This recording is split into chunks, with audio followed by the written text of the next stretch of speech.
Bo día a todas e todos. Perdón polo retraso.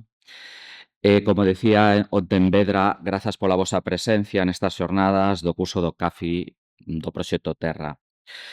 Vou empezar estas sesións de mañá falando un pouco de que é o Proxecto Terra e cales son as súas actividades. Pero antes de explicar isto, quería, ou creo que sería necesario explicar cal é a súa orixe fai case 25 anos. Explicar un pouco por que dende o Colexio de Arquitectos creíamos que era necesario este proxecto. Supoño que máis ou menos todos o intuídes e o sabedes, pero creo que sempre é necesario explicitalo. Non buscamos formar a rapaces e rapazas, buscamos formar a homes e mulleres, o sea, mulleres e homes. Por que? Porque realmente todos eses rapaces que empezamos a formar pois no ano 2001, agora pois poden ter 30, 40 anos, o sea, esa é a labor que vos e eu temos clarísimo, que estamos formando a persoas, non estamos formando a nenos e rapaces que a veces a xente pensa inxenuamente. Non, estás formando a xente que dentro de 3 ou 4 anos son xente adulta, pode ir a votar e pode ter unha bagaxe cultural que lle permita, pois, darse conta de todas estas cousas, non? Que é o Proxecto Terra? Pois o Proxecto Terra é un proxecto do Colexio de Arquitectos de Galicia en colaboración coa Consellería de Vivenda, Planificación e Infraestructuras, coa Consellería de Educación, Ciencia e Formación Profesional e Universidades e coa Axencia de Protección da Legalidade Urbanística e que está dirixido ao alumnado das distintas etapas educativas e que busca que o alumnado perciba o hábitat humano dende as diferentes perspectivas que abordan os materiais que nos elaboramos, de distintas perspectivas que van, pois eso, de o espazo da túa casa, o espazo da túa escola, ata como é a túa aldea, a túa vila ou a túa cidade, a como é, pois, o noso territorio, a nosa paisaxe, como se vai construindo co tempo, como podemos preservala, e cando estamos preservando a nosa paisaxe estamos preservando o noso patrimonio construído e o noso patrimonio natural. Nós agora estamos metidos por este orden en elaboración e revisión dos materiais educativos, sobre todo nos materiais de secundaria.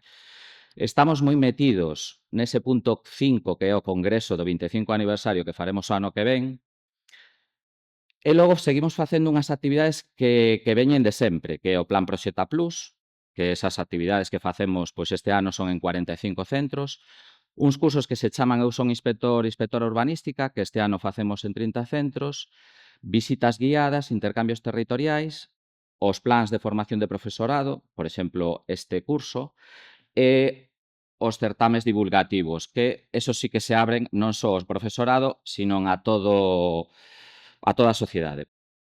O Proxecto Terra se plantea que vamos a crear materiais educativos para todas as etapas educativas, pois todo volcado neste proxecto de sensibilización sobre os espacios que habitamos. E iso, a nivel español, é totalmente novedoso, pero a nivel español e incluso en moitos casos a nivel europeo. Materiais educativos que ademais pois sirven tanto para infantil como neste caso Sabela, todos os seus materiais, a súa casiña, os seus contos. Os materiais de primaria empezan por a miña habitación, a miña casa, logo van cada vez pasando a niveis máis grandes. A miña escola, o que pasa na miña rúa, no meu barrio, logo pensando o que pasa na miña cidade, o que pasa na miña vila, na miña aldea, todos estes niveis dos que falábamos, non? E os materiais de secundaria, que foron os primeiros que se fixeron e que nós creemos que agora sí que son os máis desactualizados. Temos outros materiais que son os de paisaxe, e os de paisaxe a verdade é que siguen estando moi ben, e siguen sendo moi Por que están moi ben? Pola maquetación, porque siguen sendo moi interdisciplinares, porque xa empezaban a falar deso da sostibilidade e de certas cousas que no ano 2000, pois, todavía non estaban tan claros, non? Xa vos digo que a labor de agora é reescribir realmente estes materiais de secundaria, pero sí, hai temas aí como igualdade de xénero, enfoque transversal do coñecemento, importancia do desenrolo sostible, incorporación de novas tecnoloxías. Bueno, pois son uns materiais que deben servir para descargar, xa non temos pensado que esteñan neses formatos de antes, e que teñen que ser, bueno, pois adaptados á nova realidade. E que ademais entraron cousas non só da LOMLOE, sino como os Obxectivos de Desenvolvemento Sostible, no? A Axenda 2030. Acción de calidade, redución das desigualdades, cidade e comunidades sustentables, vida de ecosistema terrestre. Bueno, pois todos estes ítems dos Obxectivos de Desenvolvemento Sostible pois os temos que integrar e explicitar claramente nos materiais.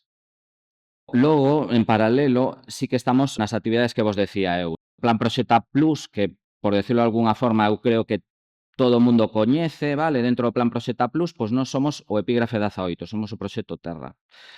Este ano, pois hai 46 centros facendo intervencións en patios ou outras moitas cousas dentro dese Proxecto Terra. Menos coñecido este curso da APLU que temos sobre o coidado do territorio, que está dirixido tamén a todas as etapas educativas. En infantil, por exemplo, é un teatro que fai Trinque Trinque e que funciona moi ben. E logo tamén está aí en primaria e en secundaria. Este ano, ademais, temos pensado facer un concurso que lle vamos a chamar Amosando e Protexendo o Noso Territorio. Estamos en 30 centros este ano. Tamén vamos a darlle unha volta ao que chamábamos intercambios territoriais. Os intercambios territoriais eran como unhas de 2 días para coñecer o noso territorio, que funcionaron moi ben, e que sí, e que creemos que van a seguir funcionando ben. Hai algunhas que non necesitaríamos cambiar nada, pero en outras sí, hai que darlle unha volta aos sitios que visitamos, os sitios onde van a dormir os rapaces e todas esas cousas. E ademais non son solo Galicia, son Galicia e o norte de Portugal, porque territorialmente, paisaxísticamente, nos creemos que, pois, que estamos na mesma realidade. Funcionaba tamén moi ben este intercambio territorial que era o Cebreiro Samos, non? Facíamos tamén visitas guiadas dun só día a distintas cidades. Aí estamos vendo un pouco, variando un pouco os espacios e os edificios e as plazas que van a visitarse, pero tamén están funcionando ben, non creemos que tampouco van a necesitar un excesivo cambio. Bueno, meto aquí a Coruña e Vigo, pero poderíamos meter Santiago, Ferrol, Lugo, Ourense. Estamos facendo un certame que se chama Xentes, Espazos e Lugares. Este ano o empezamos a facer de forma itinerante. Creemos que debería ir polas 7 principales cidades de Galicia e logo, mellor, dentro de uns anos, pois empezar tamén polas vilas de menor tamaño. Foi en Ourense, Lugo, Pontevedra. Empezamos aquí, que foi a xornada inaugural. Aquí estuvo Teresa Novais, esta arquitecta de Porto que traballou pois con Álvaro Siza, con Souto de Moura e con Ren Culjas, que é este arquitecto da Casa da Música. Estivo moi ben, porque ela tamén ten intervido en espacios educativos, ten de feito incluso deseñado algunha escola. Pero, bueno, nestas xornadas falábamos tamén do territorio. Entón estivo Xosé María Llop, que é un arquitecto que agora mesmo ten unha cátedra da UNESCO sobre cidades intermedias. As nosas cidades son cidades intermedias. Temos unha rede de cidades intermedias. Cidades intermedias como Lleida, por exemplo, claro, que é onde el traballou moito tempo. Na de Lugo estuvo Lourenzo, que é catedrático de paisaxe, estuvo Xaime Izquierdo, estuvo Luz Paz, que empezou facendo parte dos materiais do primeiro proxecto Terra hai 24 anos. Aí aparece con Juan Luis Dalda, que é o que levaba parte do urbanismo fai 24 anos.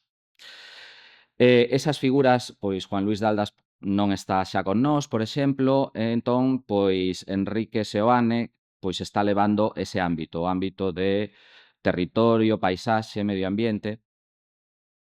E na última xornada que foi Antonte, foi en Pontevedra. Estaba Fernando Agrasar, que foi director da Escola de Arquitectura durante 8 anos. Estaba Laura Pato, que é unha youtuber, e Carmen Nogueira. Bueno, Laura Pato é deseñadora, vale? É deseñadora, vive aí en Coruña, está moi concienciada con todo este tema da subida dos alugueres, de como pois a xente xoven lle costa moitísimo conseguir alugar algo habitable. Por último, Carmen Nogueira, que é unha profesora de secundaria coma nós, pero que tamén é unha artista, que ten aí unha páxina impresionante e podes ver a súa obra, pero que está moi metida no arte de carácter social. Unha das nosas actividades, pois, estas xornadas nas que estamos. Entón, vamos a dar paso un pouco a Fermín e aos poñentes que nos tocan no resto da mañá.